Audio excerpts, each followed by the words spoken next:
Apolline de Malherbe. Merci d'être dans ce studio pour répondre à mes questions. Vous êtes le premier secrétaire du Parti Socialiste. Vous aimeriez bien d'ailleurs rester premier secrétaire du Parti Socialiste puisque vous êtes candidat à votre propre succession. Le congrès du parti commence demain. On va y revenir. Vous êtes aussi député de Seine-et-Marne. Je voudrais commencer d'abord par cette mobilisation des agriculteurs. On a vu quelques agriculteurs qui viennent d'arriver autour de l'Assemblée nationale qui promettent une certaine mobilisation partout autour de Paris et que ça se durcisse s'il le faut. Et pourquoi ? Parce qu'il y a cette loi sur l'agriculture qui arrive donc aujourd'hui à l'Assemblée, avec des agriculteurs qui espèrent que cette loi soit adoptée pour simplifier les procédures, pour leur permettre de réintroduire certains néonicotinoïdes, d'autoriser aussi les bassines de retenue d'eau.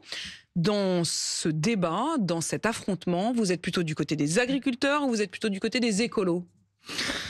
Moi, je suis du côté des Françaises et des Français qui s'inquiètent et qui se demandent quelle est la nature de ce texte. En réalité, ce texte ne prend aucun des sujets qui devraient pourtant nous mobiliser.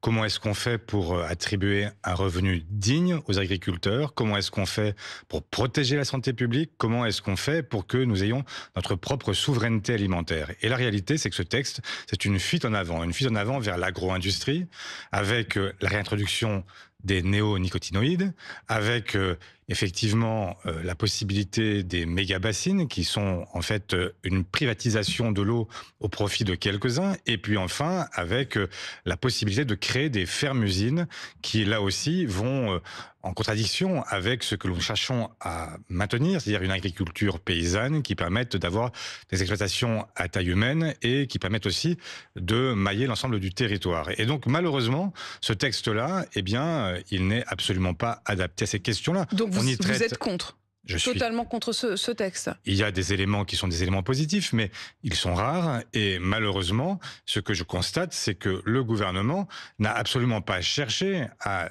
trouver des solutions avec le Parlement, puisque, y compris aujourd'hui, on découvre que dans une manœuvre de dernière minute, ils pourraient voter contre leur propre texte pour pouvoir l'envoyer en commission mixte paritaire et, loin des regards, arriver à des compromis entre le Sénat et l'Assemblée, entre la droite, et revenir plus tard avec un texte qui serait de toute façon amputé de... Il y a plusieurs choses dans ce que vous dites. Il y a le fond, oui, on va y revenir, et il y a la forme. Effectivement, dans la méthode, au fond, ce qu'il faut expliquer, c'est qu'il y a eu plus de 3000 amendements qui ont été déposés, notamment par LFI et les écologistes, qui, mécaniquement, vont allonger la durée des débats. C'est ce qu'on appelle un mur d'amendements. Le gouvernement décide donc éventuellement de contourner, en fait, d'arrêter net les débats pour partir directement, effectivement, en commission. Oui, la réalité, quelle est la meilleure méthode ? Mais la réalité, c'est que il y a de grands désaccords au sein du bloc majoritaire actuel. Tout à fait. Et que c'est la raison pour laquelle le gouvernement prend prétexte des amendements pour dire il y a trop d'amendements, on passe à la suite. Mais la réalité... C'est pour ne pas avoir eux-mêmes à affronter cette question ? Bien sûr, pour ne pas avoir à affronter cette question, parce que ce que l'on sait, c'est que l'acétamipride, qui est le néonicotinoïde... Sur les noisettes notamment. Sur les noisettes, sur la betterave, qui veut être réintroduit, est en réalité un neurotoxique très dangereux.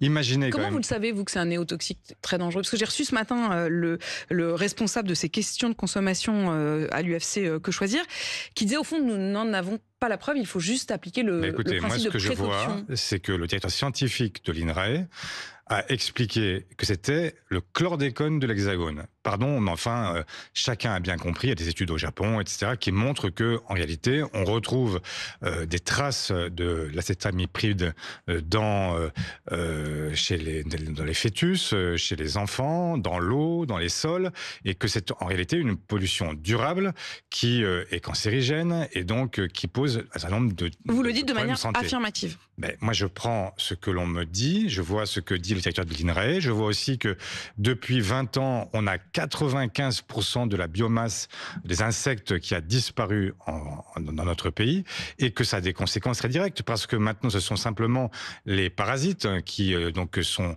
normalement vaincus par ces pesticides, qui sont les seuls à résister, et donc tous les insectes qui autrefois permettaient de réguler donc l'écosystème, eh bien, sont en train de disparaître. Nos voisins, et donc, nous sommes nos dans une voisins situation... les utilisent. Donc nous les mangeons. Par exemple, les noisettes qui sont sous néonicotinoïdes, On les mange, simplement on ne les produit plus.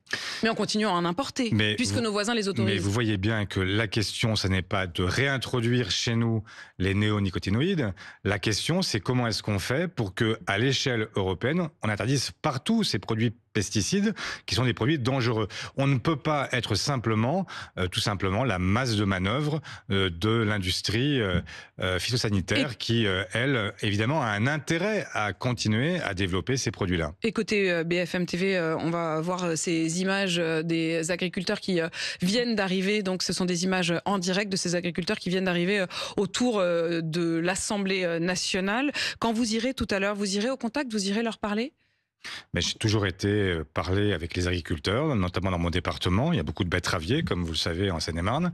Et je ne me suis jamais défilé. Simplement, ce que je vois, c'est qu'aujourd'hui, on est en train de leur dire, en gros, vous avez un problème, eh bien, on va l'accroître, parce que la réalité, c'est que c'est un suicide collectif. Comment est-ce qu'on fait pour arriver à des solutions qui sont en réalité une fuite en avant ? Que va-t-on régler en fait ? On va avoir davantage de biodiversité qui va disparaître, on aura encore plus de difficultés à vaincre les ravageurs, et donc tout ça est absolument inepte. Et vous n'êtes donc pas du tout d'accord avec les propos d'Annie Genevard, la ministre, qui parle d'une stratégie d'obstruction parlementaire à propos des amendements de vos collègues d'LFI ou des écologistes. Mais il faut que le débat ait lieu. Ils auraient pu demander à celles et ceux qui ont déposé des milliers d'amendements d'en retirer une partie, mais certainement pas d'aller vers une motion de rejet. Mais je ne sais pas ce qu'ils auraient fait. Est-ce qu'ils l'ont tenté? Non. Et ce que je vois, c'est qu'il y a des accords, y compris au sein du gouvernement, puisque la ministre de l'Environnement, alors maintenant, prend prétexte des amendements elle aussi pour dire « oh là là, quelle horreur ». Mais enfin, elle-même dit que cette réintroduction des néonicotinoïdes est un vrai scandale. Donc nous sommes aujourd'hui dans une situation où on a un gouvernement qui profite de l'obstruction de quelques-uns pour permettre d'effacer en fait un débat qui est un débat très important et qui est un débat d'abord de santé publique, puisque d'abord, au final, ce sont les consommateurs qui auront à en payer les conséquences. Un débat dont vous espérez donc qu'il aura lieu au sein de l'Assemblée nationale. Il y a une autre mobilisation qui ne faiblit pas, c'est la mobilisation des taxis, malgré une rencontre avec notamment le Premier ministre et le ministre des Transports samedi à Paris. Vous en avez rencontré quelques-uns. Il se trouve absolument que c'était de manière fortuite, puisque vous étiez vous-même en déplacement à Pau et qu'une délégation de ces taxis sont venus à votre rencontre. Ils vous ont dit quoi? Et surtout, vous leur avez dit quoi? Ils m'ont dit ce qu'étaient leurs difficultés. Et là, en l'occurrence, on est dans une situation où on parle beaucoup de ruralité. Mais la ruralité, elle a besoin des taxis. Elle a besoin, parce que c'est un transport sanitaire. En l'occurrence, le sujet déclencheur, c'est une restriction sur les taxis conventionnés pour transporter les malades. Et donc, on veut leur faire payer, au fond, les recherches d'économie, alors même qu'ils sont déjà à la base d'une économie. Pourquoi je dis ça? Parce que aujourd'hui, quand on n'hospitalise plus les malades et qu'on les ramène chez eux pour que ça coûte moins cher à la collectivité, en ambulatoire, eh bien effectivement, il faut des transports de personnes et notamment des taxis. Et donc, ils sont à la base d'une économie et on voudrait maintenant que ce soit eux qui soient à nouveau ponctionnés, alors même qu'ils ont fait de gros efforts pour réduire leurs coûts depuis des années. Et donc, je trouve qu'il n'est pas tout à fait logique de procéder ainsi. Et donc, il faut effectivement négocier avec eux. Je suis quand même surprise parce que vous dites sur la réduction des coûts, parce que les coûts globaux, enfin de ces transports en taxi ont explosé. Oui. C'est pas un problème pour vous? Mais c'est pas. Je veux dire, quand on doit gérer aussi les coûts de la Sécu. Bien sûr, mais là, on veut leur reprendre 300 millions sur 3 milliards. Mais la réalité. À l'échelle d'un taxi, ça peut être beaucoup. Évidemment. Ah oui, évidemment, non, mais bien sûr, quand on parle de grande masse, c'est toujours facile. Mais quand on voit comment ces coûts ont augmenté. Mais ces coûts ont augmenté, pourquoi, Pauline de Malherbe? Ils ont augmenté notamment parce que justement, on a développé l'ambulatoire. Vous ne pouvez pas dire à la fois, on fait moins d'hospitalisation, et en même temps, on fait moins de transport pour ramener les gens vers l'hôpital ou à leur domicile. Donc, au départ, c'est une économie qui se solde évidemment par une augmentation du post-transport, mais au final, pour la collectivité, c'est une économie. Est-ce qu'on renonce? Est-ce qu'il faut donc renoncer à cette retarification? Est-ce qu'il faut revenir à ce qu'il y avait avant? Il faut négocier avec les taxis et je ne sais pas exactement quelles sont les bases sur lesquelles ils arriveront à un accord. En tout cas, je l'espère parce que je crois qu'ils sont indispensables et leur vocation est aussi une question sanitaire. Les 300 millions d'économies vous paraissent... on peut y renoncer? Mais je ne sais pas quelle sera l'issue de la négociation. Ce que je dis simplement, moi je pense qu'effectivement, ça n'est pas l'endroit où il fera des économies. Il y a certainement des économies à réaliser. Par ailleurs, ce que j'observe aussi, c'est que c'est toujours la même histoire. C'est que pour ne pas ponctionner les grandes fortunes, les grandes entreprises qui pourtant se sont largement enrichies au cours des 8 dernières années, eh bien, on fait toujours la même chose. C'est-à-dire qu'on va chercher l'argent dans la poche de la classe moyenne qui pourtant a déjà aujourd'hui tant de mal à finir ses fins de mois. Donc on se trompe dans les économies que l'on demande. C'est pas au taxi qu'il faut les demander. Il ne faut pas s'acharner là-dessus. En revanche, il faut aller les chercher du côté des très grosses entreprises et des très gros foyers. Mais par exemple, puisqu'on parle des taxis, pourquoi est-ce que les plateformes aujourd'hui ne paient pas leurs impôts en France alors que les taxis les payent en France? Et les plateformes, on sait bien qu'elles sont des concurrents terribles pour les taxis et qu'elles ne respectent même pas la loi. Et donc, il y a aujourd'hui nécessité, effectivement, de remettre les sujets à leur place et de ne pas traiter. C'est exactement comme le premier sujet que nous avons traité, c'est qu'à chaque fois, quand on a une difficulté, au lieu de traiter les causes, on vient au contraire accentuer les difficultés. Donc c'est effectivement, c'est une aberration et donc je pense que ce n'est pas la bonne voie qui est choisie actuellement. Olivier Faure, vous êtes donc 3 sur la ligne de départ, vous-même, Nicolas Meyer-Rossignol et Boris Vallaud. Alors les règles sont quand même assez complexe. À partir de demain, comme souvent dans vos congrès socialistes, il faut quand même le dire, c'est compliqué. C'est-à-dire qu'on vote pas comme chez LR entre d'un côté Bruno Retailleau, de l'autre Laurent Wauquiez. On vote d'abord dès demain pour vos motions, avant ensuite qu'il y ait une question du choix du premier secrétaire. Mais à partir de demain, on est d'accord, les militants, les adhérents à jour votent. Absolument. Et alors, je les appelle à voter nombreux. On leur demande quoi? En fait, si vous voulez simplifier, oui, demain, je veux bien. On vote sur le Parlement du PS, donc sur ceux qui seront dans une assemblée socialiste et qui auront à décider pendant les 2 prochaines années des grandes orientations. Et puis la semaine suivante, on vote sur le chef, donc le premier secrétaire. Voilà. Donc il ne sera pas issu forcément de la même. Ça veut dire que vous pourriez par exemple être élu premier secrétaire, mais pas avoir une majorité dans votre bureau. Absolument. Et donc j'appelle les militants à faire des choix logiques et donc à donner une majorité à celui qui sera peut-être le premier secrétaire dans quelques jours. Ils sont combien ceux que vous appelez à voter là? Ils sont à peu près 40 000. Ils sont à peu près 40 000, ils sont vraiment 40 000 parce que le chiffre de 20 000 a été évoqué notamment par nos confrères de la Tribune Dimanche. 20 000 à jour de cotisation. Non, c'est-à-dire qu'on a 40 000 personnes qui sont en mesure de voter parce qu'à jour de cotisation ou en mesure de se mettre à jour le jour du vote. Et donc, en général, on considère, compte tenu de nos règles, pas de procuration, vote physique, paiement de ses cotisations en arrivant, on considère en général qu'on a 60% de gens qui se déplacent pour voter, donc autour de 25-26 000. Pourquoi vote physique?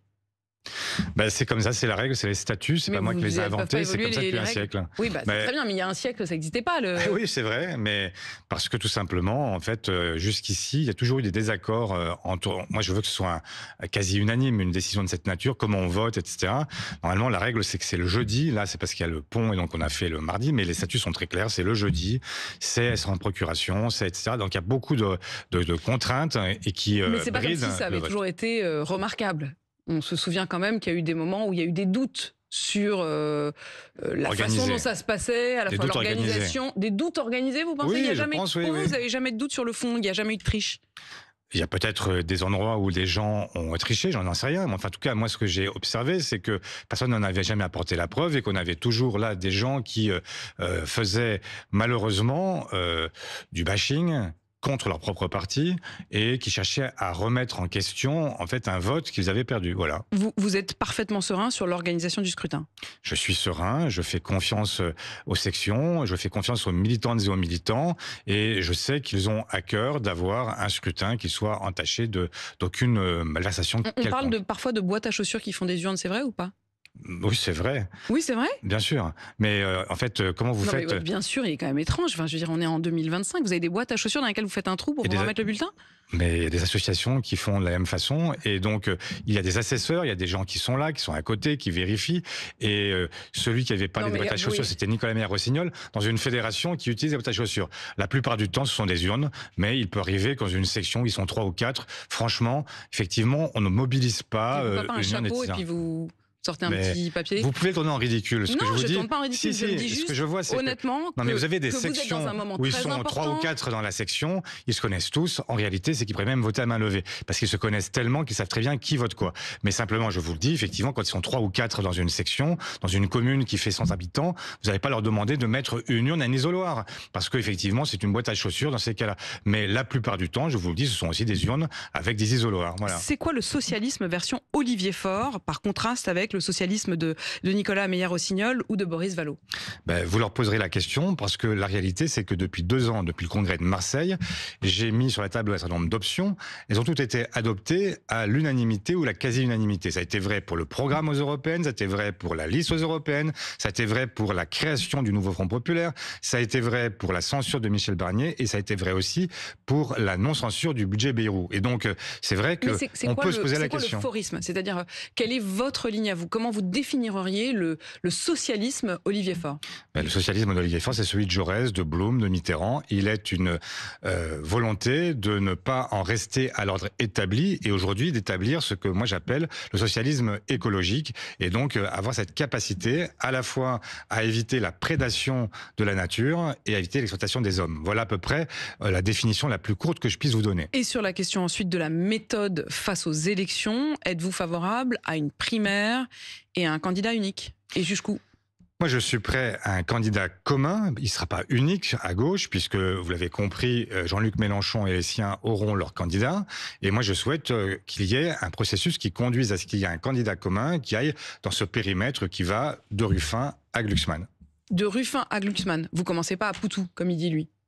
Mais je crois que Philippe Poutou n'a pas spécialement envie d'être dans une primaire avec les socialistes et je crois que ce serait assez dérisoire que d'avoir une primaire qui mêle des gens qui ne vont pas défendre la même chose. Par ailleurs, si je devais être complet, moi, avant qu'il y ait un mécanisme de sélection du candidat ou de la candidate, je souhaite qu'il y ait d'abord la négociation d'un programme commun, qu'il y ait une plateforme commune. Mais quand vous dites qu'il faut un processus pour désigner un candidat commun, d'abord, est-ce que ça veut dire que pour vous, c'est une manière de dire primaire ?